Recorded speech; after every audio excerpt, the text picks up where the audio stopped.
Selamat siang para sedulur dimanapun saudara berada. Hari ini kita akan kembali membahas tentang kehidupan. Salah satunya adalah membahas tentang menjaga hati kita. Tema kali ini adalah menjaga hati, karena dari sanalah terpancar kehidupan.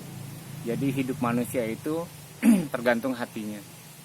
Itu yang harus kita pahami. Seringkali hidup manusia itu apakah kacau, apakah baik, apakah buruk, apakah jahat, apakah menderita, apakah senang, sebenarnya itu berasal dari hatinya. Jadi keadaan hati manusia itu bisa dilihat dari perbuatannya. Keadaan hati manusia itu bisa dilihat atau bisa didengar dari perkataannya. Tingkah lakunya, cara dia menghadapi masalah, cara menghadapi kehidupan, ya kan? Cara dia belajar, cara dia bekerja, ya kan? Itu ketahuan gitu loh dari keadaan hatinya. Jadi kalau kita paham tentang hati, ya kita akan bisa mengetahui karakter semua orang, teman-teman kita, saudara kita, anak, istri kita akan tahu karakter mereka dari kondisi hati mereka, gitu kan. Nah, jadi saya mengutip tema ini dari perkataan Nabi Sulaiman. Jagalah hati dengan sekuat tenaga, jagalah hati dengan kewaspadaan, karena dari sanalah terpancar kehidupan. Kalau sesi sebelumnya saya sudah membahas tentang cinta, ada ruang yang kosong di dalam hati manusia, di mana Allah bisa masuk di situ, di mana cinta bisa masuk di situ, dan itu mempengaruhi kehidupan manusia.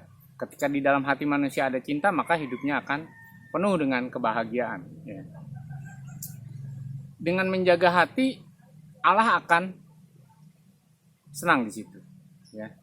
Karena manusia bisa bisa mengerti kehendak Allah melalui hati, yaitu melalui hati nurani. Kalau umumnya orang bicara tentang hati nurani, tentang pikiran-pikiran Allah, tentang citra Allah yang ada di dalam hati. Nah, salah satunya adalah cinta. Jadi ketika cinta itu ada di dalam hati manusia, maka hidupnya itu menebarkan kebaikan, bukan menebarkan kejahatan, ya kan? Nah, kenapa penting menjaga hati? Ya, karena hati itu memberikan kita kehidupan. Jadi ada suatu naskah kuno yang menceritakan bahwa dari dalam hati manusia yang ada Allah di situ, ada rohnya Allah di situ, mau bersemayam, akan mengalir aliran-aliran air hidup. Dan air itu mengalir seperti sungai, ya, seperti dari hulu ke hilir, ya, dari anak sungai lalu ke sungai, dan semua memberikan kehidupan. Ikan-ikan di sungai menjadi hidup, pohon-pohon di sekeliling sungai itu akan tumbuh, daunnya menjadi obat, dan buahnya menjadi makanan. Lalu ketika air itu mengalir ke laut, air laut yang asin itu menjadi tawar, dan ada kehidupan di sana. Nah, jadi ini menceritakan sebuah analogi kehidupan manusia. Jadi ketika manusia hidup, dia hidupnya itu menjadi apa? Kalau orang kampung bilang, saya kan biasa tinggal di kampung, ya maklum petani tinggal di kampung, hidupnya jadi barokah, gitu kan. Barokah itu ketika dia bermanfaat, barokah itu ketika dia berguna, barokah itu ketika dia yang tidak punya apa-apa, tetapi dia itu bisa diandalkan, ya kan, hidupnya gitu kan. Dan itu menenangkan gitu. Jadi orang yang punya hati yang hidup, ada aliran air hidup, itu akan memberikan kedamaian dan ketenangan bagi dirinya sendiri, bagi hidupnya, dan dia nggak akan ngalamin yang namanya bad mood, ya kan. Banyak orang lagi bad mood nih, gitu kan. Dia akan memberikan kedamaian bagi keluarganya, bagi lingkungan di sekitarnya, bagi bangsa dan negaranya. Jadi kita cek. Kadang-kadang orang menjaga hati, ya, seperti Agim. Ya, saya senang dengan Agim karena dia satu-satunya ulama yang mengutamakan hati, karena hati itulah tempat di mana pertarungan kehidupan manusia yang baik dan buruk di situ terjadi. Karena ketika hatinya itu baik, maka apapun yang diterima akan normal dan baik. Itu yang harus, kenapa kita harus menjaga hati seperti yang dikatakan oleh Agim, ya kan? Nah, jadi hati itu adalah tempat di mana kita memancarkan satu kehidupan. Itu penting. Jadi hidup kita ditentukan oleh hati kita. Ya kan? Kita baik, kita buruk ditentukan oleh hati kita. Mungkin sesi-sesi yang lalu saudara sudah menyimak bahwa hati itu memiliki 4 macam dan harus dibajak, harus diolah. Mungkin saudara bisa ya kita semua lah bisa belajar firman Tuhan, yaitu kebenaran, belajar yang baik, ya kan? Kalau hatinya tidak baik, maka tidak bisa menghasilkan kebaikan. Inputnya baik, tetapi keluarnya tidak bisa baik. Jadi kenapa gitu kan? Saya melihat banyak rohaniawan itu putus asa menghadapi manusia. Sudah diceramahi, sudah dikotbahi, sudah ditakut-takuti masuk neraka, tetapi hidup orang tidak berubah. Karena benih yang kita tabur yaitu kebaikan, firman Allah gitu kan, tidak bisa tumbuh di situ karena hatinya. Jadi yang dilakukan bukanlah menabur kebaikannya sebanyak-banyaknya kepada hati orang, tetapi menggarap hati orang itu. Kenapa? Adakah semak duri di situ? Apakah hatinya seperti jalanan atau hatinya seperti batu yang tidak bisa tumbuh apapun? Kebaikan yang kita tabur sekalipun tidak bisa tumbuh. Ya, jadi itu yang kita harus pahami. Nah, sekarang kita mempelajari bagaimana hati itu seperti yang Allah kehendaki. Nah, sebenarnya gini, hati atau level bagi manusia jasmani ini biologis itu adalah tempat menetralkan racun. Jadi kalau kita makan ini, makan itu, ya kan, minum ini dan minum itu, ketika mengandung racun, ketika mengandung sesuatu yang berbahaya, itu difilter oleh hati. Ya, sehingga hati ini akan memfilter dan apa yang bisa diloloskan dan tidak bisa diloloskan masuk ke dalam tubuh. Karena itu hati punya pekerjaan yang berat. Kalau Anda peminum alkohol, Anda drugs gitu kan, nanti yang rusak itu hati. Kalau Anda banyak masuk benda-benda yang asing bagi tubuh, ya kan, logam-logam berat gitu kan ibaratnya, itu yang rusak duluan hati, karena hati yang bekerja sangat keras untuk memfilter itu, dan itu semua menumpuk di situ. Semua racun itu menumpuk di hati. Nah, hati adalah lever organ tubuh manusia yang tidak bisa diobati ketika dia rusak. Kenapa? Kita bahas tentang jagalah hati. Ya, salah satunya jagalah lever gitu kan. Hati secara biologis. Nah, karena hati itu bekerja begitu berat supaya manusia itu hidup normal, supaya manusia itu hidup sehat sebenarnya. Jadi hati itu benteng utamanya untuk memfilter apa yang boleh masuk dan apa yang tidak boleh masuk ke dalam tubuh manusia. Nah, itu hati secara biologis. Nah, itu memiliki makna juga hati secara psikologis. Hati manusia, segala yang baik masuk, segala yang buruk masuk, hati memfilter. Nah, apa yang akhirnya dia keluarkan, ya kan, untuk dilakukan oleh manusia, itu difilter dulu dalam hati. Jadi kalau hatinya memang kondisinya buruk, maka dia tidak bisa memfilter, ya kan. Banyak manusia itu sekarang istilahnya ada brainwashing, ya, mencuci otak, ya. Itu karena dia tahu kondisi hati manusia, kondisi keadaannya, dia harus tahu dulu, ini bisa dicuci otak nih orang gitu kan. Nah, ada banyak ya. Ya, bahkan itu dipakai oleh pemuka-pemuka agama tertentu untuk mencuci otak. Dipakai untuk paham-paham radikal untuk mencuci otak. Sehingga ketika dia memahami kondisi hatinya seperti ini, wah, ini lebih mudah untuk dimasuki, ya. Ya, hal-hal yang negatif, maka itu akhirnya orang menjadi boneka di situ ketika dia diberikan terus doktrin-doktrin yang merusak hatinya, sehingga hatinya tidak bisa lagi memfilter mana yang baik dan mana buruk. Kenapa hati itu memfilter secara psikologis? Karena disitulah hati tempat Allah berada, tempat Allah kebenaran itu berada. Jadi kalau ada sesuatu yang tidak benar, di situ ada kebenaran di dalam hati, itu difilter, dilawan, ditentang. Sama kerjanya seperti imun tubuh manusia. Kalau ada virus, ada penyakit masuk dalam tubuh manusia, maka manusia itu membangun imunnya. ya. Membangun imun itu dari hormon-hormon segala macam, ya kan, darah putih, ya kan, untuk melawan sakit penyakit. Nah sama, hati juga sama. Ketika sesuatu yang jahat, sesuatu yang buruk masuk, itu dia filter, dia bikin pertahanan, dia bikin benteng hati kita itu, ya kan.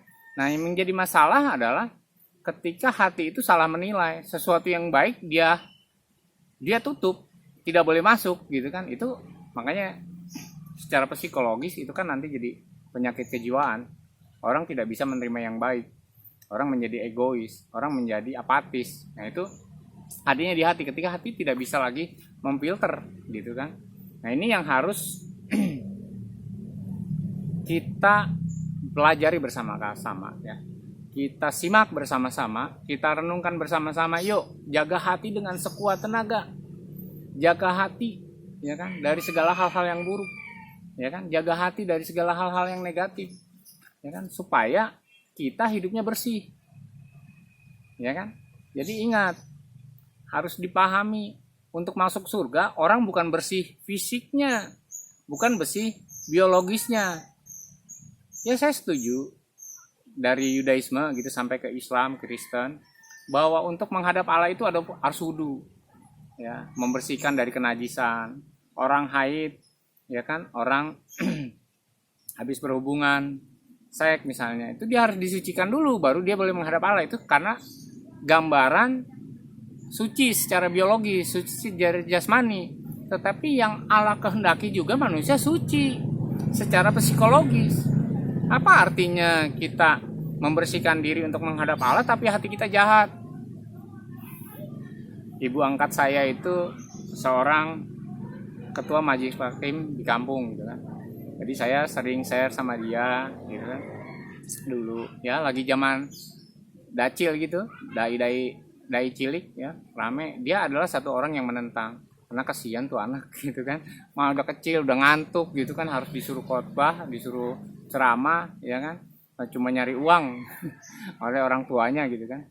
Nah, dia pernah cerita suatu ketika ada seorang ibu lagi sholat maghrib, lalu anaknya nih dibiarkan kan main biasanya, lalu anaknya berisik sampai teriak-teriak sampai nangis-nangis gitu kan. Nah selesai sholat dia langsung jewer kuping anaknya, dia bilang, haram jadah, nggak tahu orang lagi sholat ini berisik. Nah dialah yang menceritakan kepada saya, manusia itu tidak bisa begitu. Kalau orang menghadap Allah ya berisik seapapun sebenarnya tidak bisa menghalangi manusia untuk datang kepada Allah, ya kan? Saya bersyukur bahwa saya adalah orang yang bisa tinggal di mana aja, di gunung, di kota, saya bisa tidur di mana aja, di tempat yang sangat sepi sekalipun, bahkan di tempat yang sangat ramai sekalipun saya bisa tidur. Saya tidak akan terganggu karena saya belajar mengkonsentrasikan diri saya untuk tidak takut kepada kesepian dan untuk tidak terganggu kepada kebisingan. Ya kan? Jadi sebenarnya ketika hati manusia baik, dia menghadap Allah, habis menghadap Allah dia nggak marah-marah gitu kan. Apalagi mengatai anak yang menjewer, malah menganiaya anak yang berisik ketika dia sedang sholat. Jadi contoh saja yang pernah kejadian ibaratnya, yang menjadi pembelajaran gitu kan. Bahwa manusia itu bisa baik itu karena kondisi hatinya. Apapun yang ditabur di dalam hati manusia, kalau kondisi hatinya tidak baik ya tidak baik. Jadi saya seperti tadi yang ceritakan, banyak sekali punya rekan-rekan, punya teman-teman gitu kan, dia melakukan hal yang buruk, lalu kita nasihati terus, ternyata dia tidak bisa berubah karena kondisi hatinya yang mengeras seperti batu. Kita tabur benih yang nggak bisa hidup gitu kan, kita coba lagi besok benih kebaikan, tidak bisa hidup karena kondisi batunya yang keras. Ada juga beberapa orang yang saya hampiri, saya bina gitu kan, ketika diajari tentang kebenaran, yuk kita percaya kepada Allah, yuk kita mulai mendekatkan diri, wah nggak bisa, saya harus makan anak saya, istri saya gitu kan. Nah itulah hati yang penuh dengan semak duri, dia penuh dengan kekhawatiran gitu kan, dia yang penuh dengan masalah-masalah, sehingga hatinya itu apapun yang kita tabur di situ, apapun yang kita tanam di situ, akhirnya terhimpit gitu kan oleh persoalan-persoalan hidup dia, ya.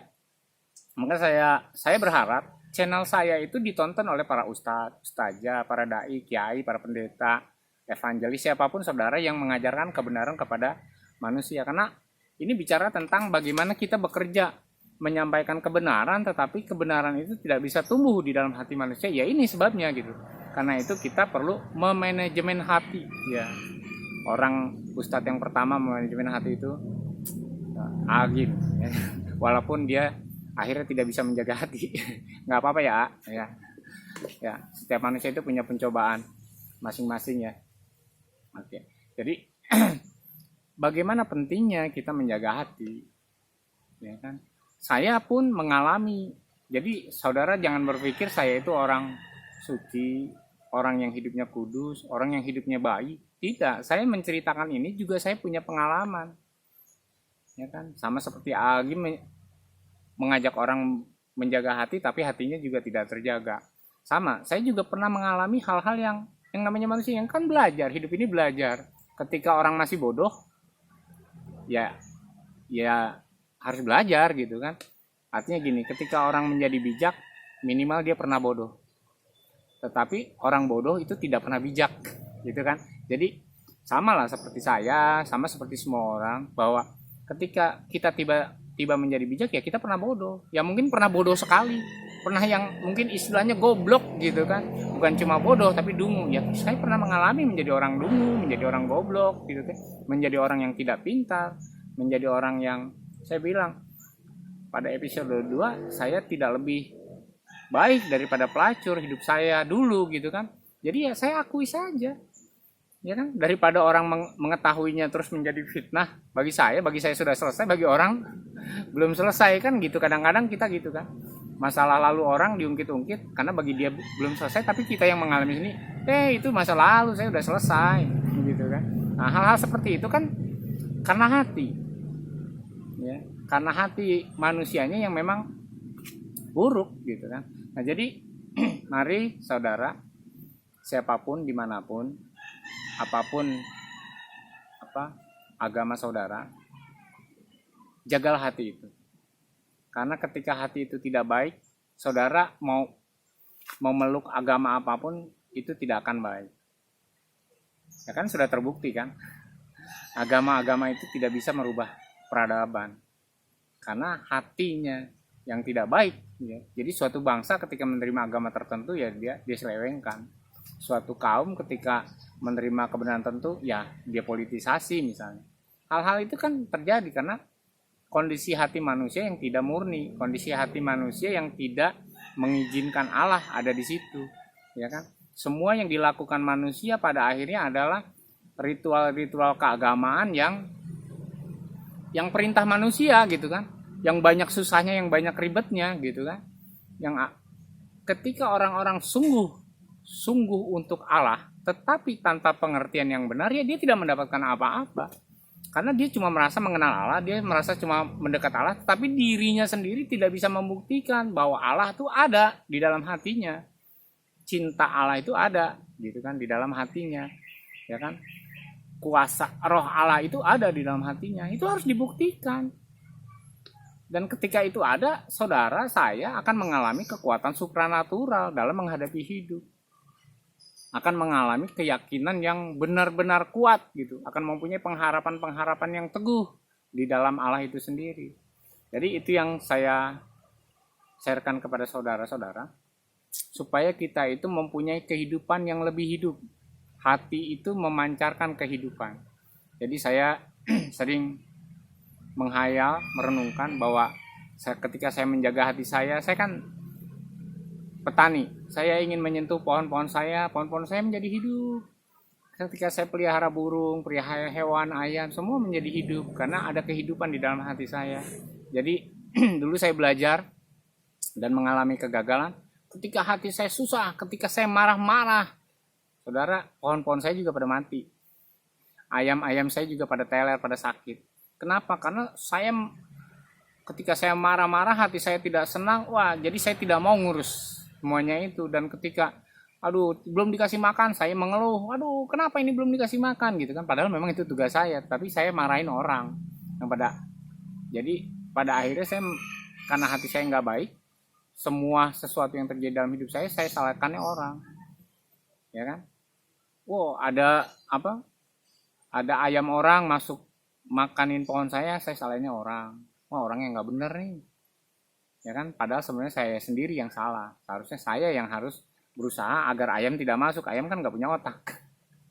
Ya kan, jadi hal itu yang saya mau sampaikan, saya sharekan, supaya kita mau punya kehidupan yang lebih baik, supaya ketika kita hidup, kita memberikan hidup kepada orang-orang.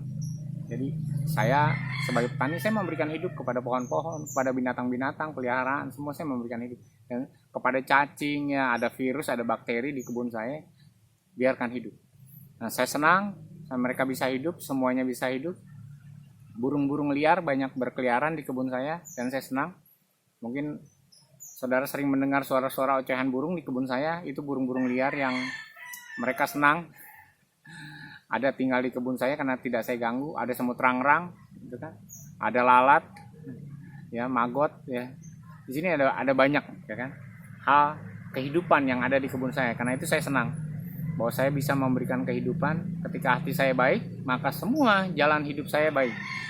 Tapi ketika saya bad mood, ketika saya bete, gitu kan, semua tidak berjalan sebagaimana mestinya. Jadi mari, dari pengalaman saya berbagi, supaya kita semua bisa memahami tentang menjaga hati. Penting sekali menjaga hati. Sama seperti kita pentingnya ngopi. Secangkir kopi pahit itu juga bagus bagi kita. Ya terima kasih. Jangan lupa ngopi. Selamat siang.